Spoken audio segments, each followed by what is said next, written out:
सुप्रभात दोस्तों। आज की मेरी पौराणिक कहानी है महिमा शनि सिग्नापुर की। महाराष्ट्र में यूं तो शनि देव के अनेक स्थान हैं, पर उनमें शनि सिग्नापुर का एक अलग महत्व है। इस स्थान पर शनि देव हैं, लेकिन उनका मंदिर नहीं है। यहाँ लोगों के कई घर हैं, पर किसी घर पर दरवाजा नहीं है। जी हाँ, शनि के इस सिग्नापुर गांव में लगभग 3000 जनसंख्या है, पर किसी भी घर में दरवाजा नहीं है। कहीं भी कुंडी तथा कड़ी लगाकर ताला नहीं लगाया जाता। इतना ही नहीं, यहाँ के लोग अलमारी, सूटकेस आदि भी नहीं रखते। कहते हैं ऐसा शनि भगवान की आज्ञा से किया जाता है। लोग घर की मूल्यवान वस्तुएं, गहने, कपड़े, रुपए, पैसे आदि रखने के लिए थैली तथा डिब्बे या ताक का इस्तेमाल करते हैं। केवल पशुओं से रक्षा हो, इसलिए दरवाजों पर बांस के जरिए अवरोध लगा दिया जाता है। यहाँ कोई 2 मंजिला मकान भी नहीं है। खास बात यह है कि शनि का प्रताप यहाँ ऐसा है कि आज तक यहाँ पर कभी चोरी नहीं हुई।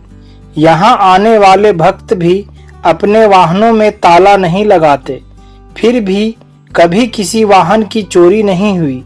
इस जगह पर शनि भगवान की स्वयंभू मूर्ति है। ये काले रंग की 5 फुट 9 इंच ऊंची व 1 फुट 6 इंच चौड़ी मूर्ति है। ये मूर्ति संगमरमर के एक चबूतरे पर धूप में ही विराजमान है।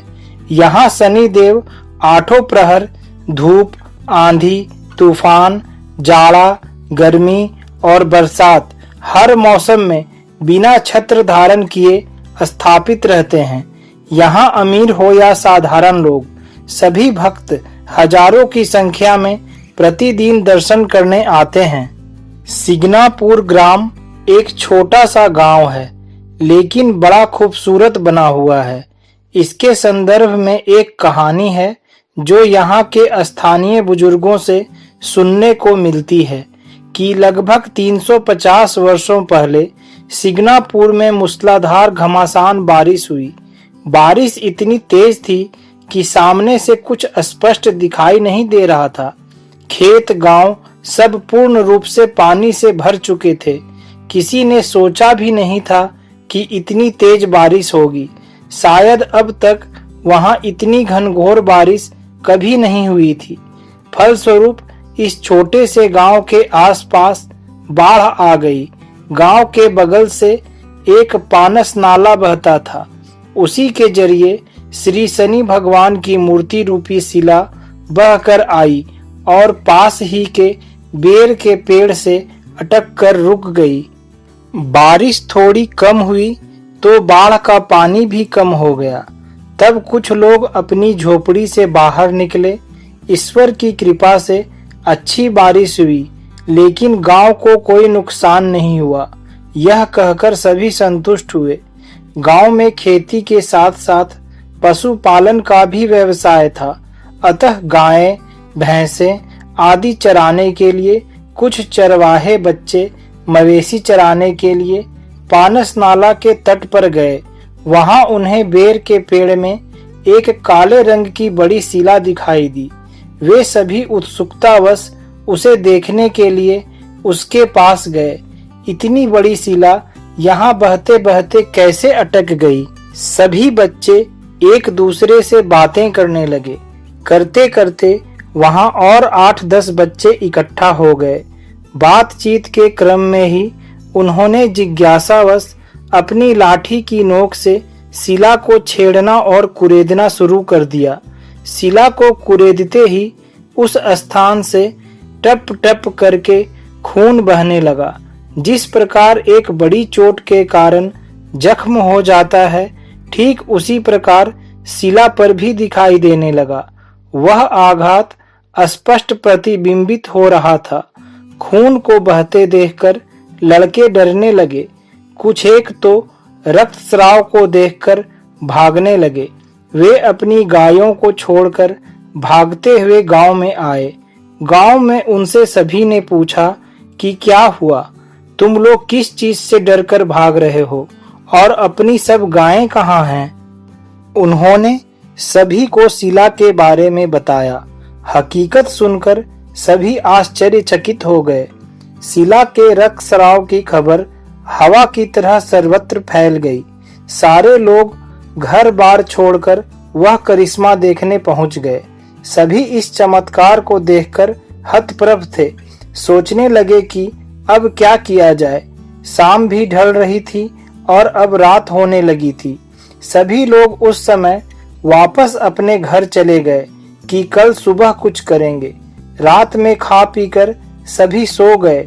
सो तो गए, लेकिन इस अलौकिक घटना के कारण रात भर किसी को अच्छी नींद नहीं आई।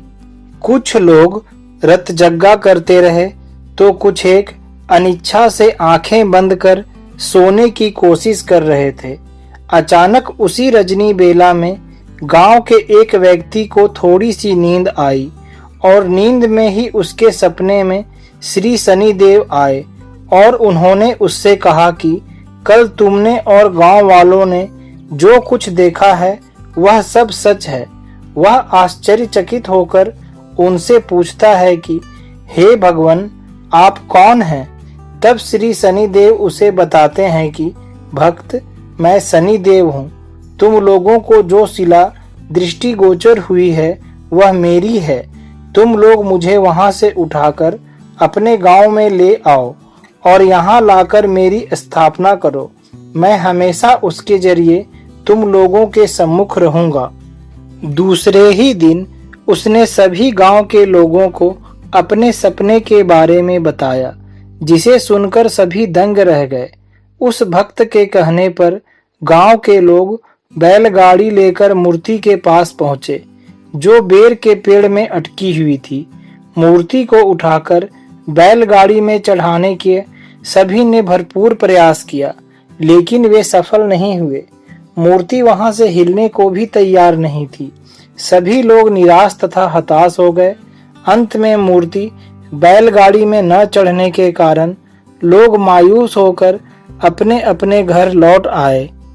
तीसरे दिन फिर श्री शनिदेव ने अपने उसी भक्त के स्वप्न में आकर बताया कि बेटा, मैं उस स्थान से तभी उठूंगा जब मुझे उठाने वाले रिश्ते में सगे मामा भांजे हों और साथ ही जो बैल मुझे ले जाएंगे वे काले वर्ण के हों तथा वे भी रिश्ते में मामा भांजे हों। इतना कहकर भगवान अंतर्ध्यान हो गए और भक्त की भी नींद खुल गई।